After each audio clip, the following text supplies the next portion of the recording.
So I was born in Detroit, but I moved down here, started school down here as well. So kindergarten, I started school.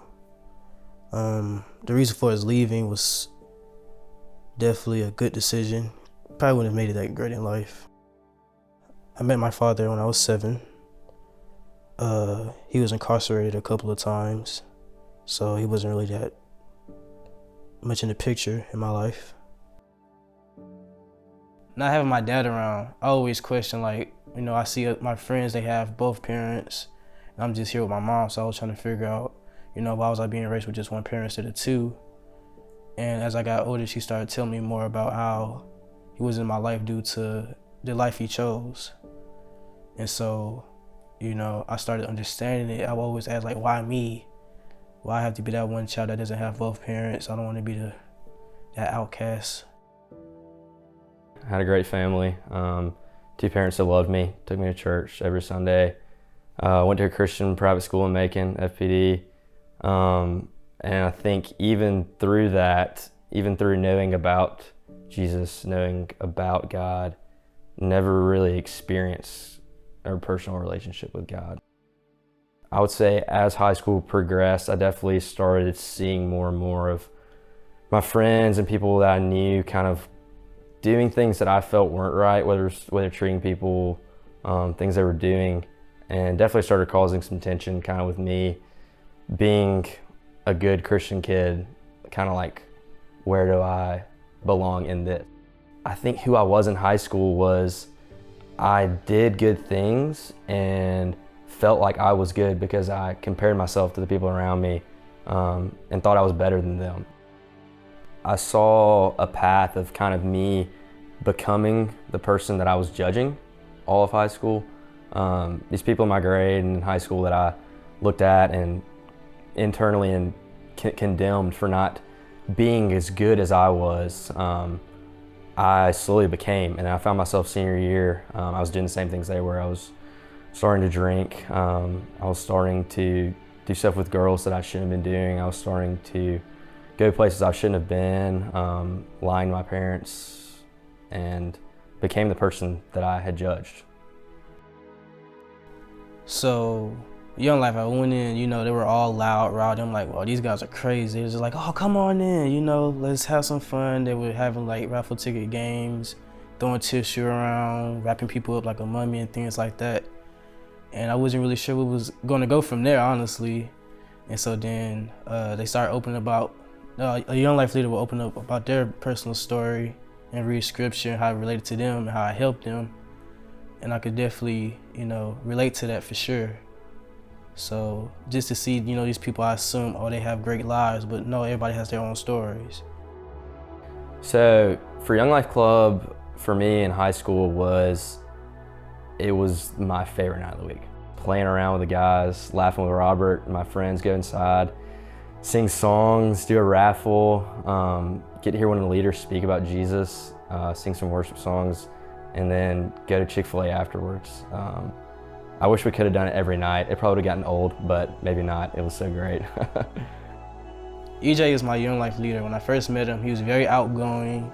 I wasn't expecting him to, behave the way he did, the way he react to other people, and his energy was very not what I seen before. First meeting with Robert, honest first impressions, who is this weird, goofy guy with a goatee coming to my high school? Played football for Mercer at the time. I think had a torn ACL or a broken leg or something, was on a scooter. So who is this guy scooting around my lunchroom talking to high schoolers? But turns out he was the guy that the Lord sent to show me how loved I was. Hanging out with EJ was something I was always looking forward to after school, things like that. We would always go out. It would just be a group of us. We would have fun, enjoy time, tell about our days, how our days went. Sometimes it was good, sometimes it was bad.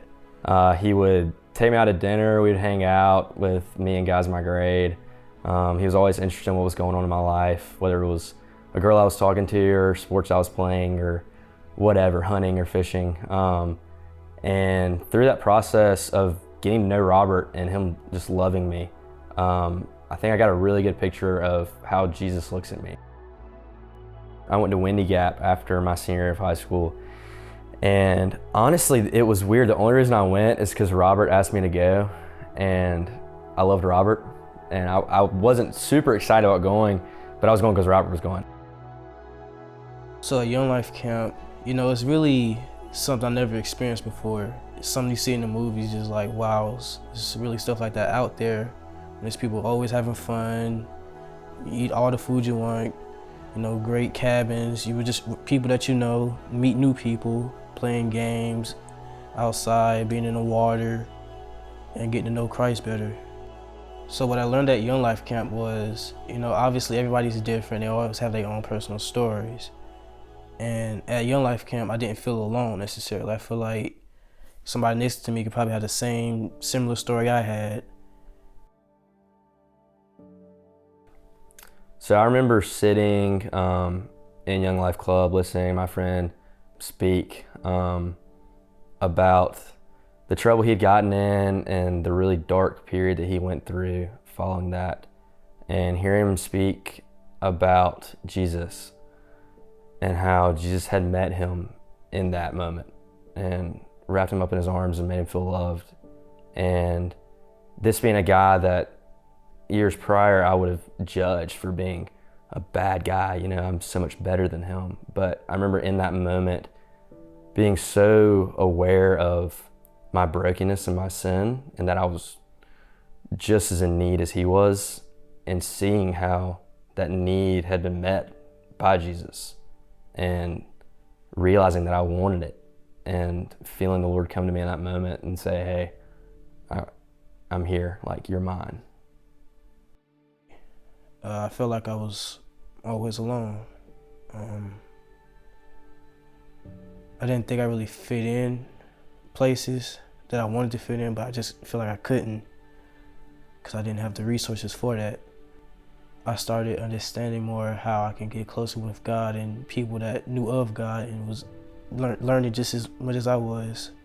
And before I didn't, I just felt like it was too late, you know, you're done. So Young Life helped me understand how great God is actually. Not to be cliche or anything, but he really actually shows you what he can do for you if you let him.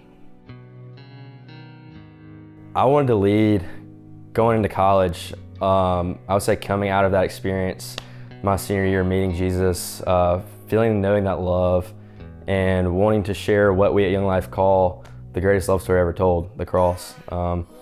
So it's been a ball. It's been really, really fun getting to meet high school guys, build relationships with them, love them, show them love of Christ. And it's been really, really cool getting to be to them what my Young Life leader was to me. I thank God for Young Life and everything he's done for me, because it brought me somewhere that I've always wished I can be in my life. So I'm really grateful for that.